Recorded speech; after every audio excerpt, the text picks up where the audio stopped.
Hello everyone! Now it's come to my attention that my most popular video is the Signs Girls Flirting With You video, which is amazing, thank you for that.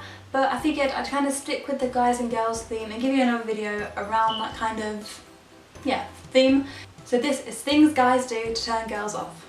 Now before I start, this isn't just me having a go or anything, like this isn't just my opinion. I've made sure that I get a couple of girls' opinions and even guys and just sort of, ask around, and this is the sort of list that I've compiled as a majority.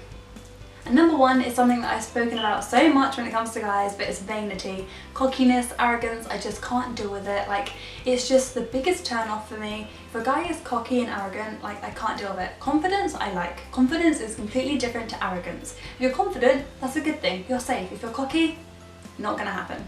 Number two, expecting a girl to jump in bed with you straight away. Now that isn't actually the problem in itself. Yes, you shouldn't expect that of a girl, but if you do expect it in the back of your head, fine, whatever. If the girl then doesn't do that, the guy then retaliates in a completely demented way. Like if a guy starts getting all annoyed at you because you don't want to jump into bed with them straight away, or even for example, if you're a virgin and you're just scared to.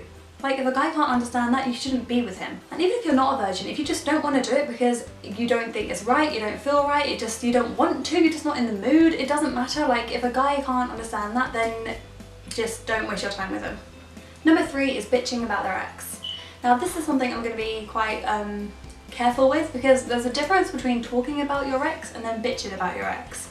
And what I mean by that is, for example, me. I know that a lot of my past relationships have been complicated, so whenever a guy asks me about my, past relationships, it's going to turn into a long conversation. But, every couple, every relationship needs to have that discussion, past relationships on either side. But when the other person's bringing it up purposely, it's sort of like, I won't talk about my past relationships unless it's brought up. So the guy's like, oh, what happened in your past relationships? Stuff like that. If someone's asking you about it, then fine.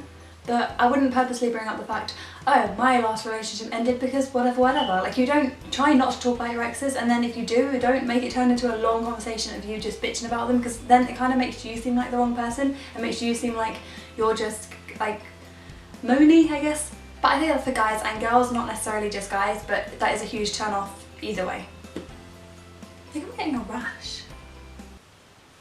Ugh. Number four, thinking you're below people. And this is kind of tied in a bit with cockiness and arrogance, I guess. But like, for example, let me just tell you a little story. So me and my boyfriend at the time went to this restaurant, and it was a lovely place, really, really nice. And we sat down, we ordered our food. Food came up like 10 minutes after. It was really quick. I liked the place. But we both ordered like pasta things, I don't know. But his pasta came up and it had cheese on it, and he didn't want cheese, he was allergic to it. Fine, completely understand, take it back. Me personally, I'm really bad at sending food back in a restaurant. I'm bad at ordering food even when it's on the phone, social anxiety. So that, I understand. People sometimes do need to send food back. Personally, I wouldn't, but that's just my own problem.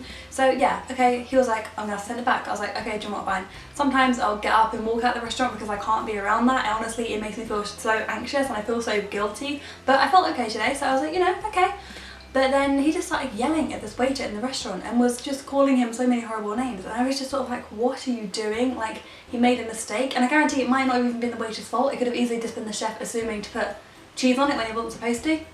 But yeah, that's definitely an instant turn off, like thinking people are below you in that sense. Like, just because he's a waiter doesn't mean you get to talk to him like that. Number five, talking about how good you are in bed.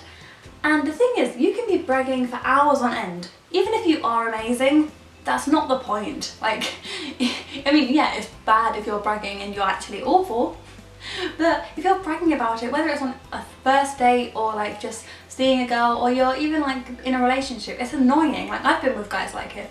If you're like just talking about how good you are and like all the girls love you, you're probably thinking in the back of the girl's head, they're thinking, oh my god, yeah, I need to try it, oh my god, it sounds amazing. Like, that's not what girls are thinking. Girls are just thinking, you're an arrogant idiot and I don't want anything to do with you. I'm gonna eat my food and I'm gonna leave and we're never gonna see each other again. It's just a huge turn off. It makes you look desperate and just arrogant and just not a nice person.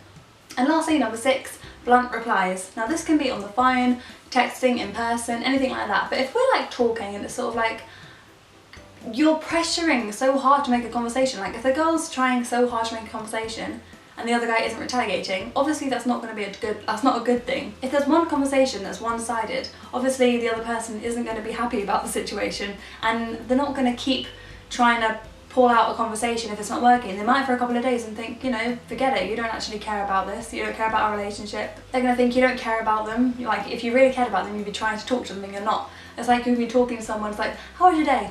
Fine. Not you, or like, what are you up to? Not much. Like, or K's, oh my god, the K's. It's just not attractive, it's not a good thing, and it's just annoying and ugh. I really hope you enjoyed that video. If you did, give it a thumbs up and let me know in the comments below. I feel like that was a really short video, but if you want me to do 6 things that turn guys off that girls do, then let me know in the comments below and I'll do that. And yeah, I love you so much, and I'll see you when I see you. Bye!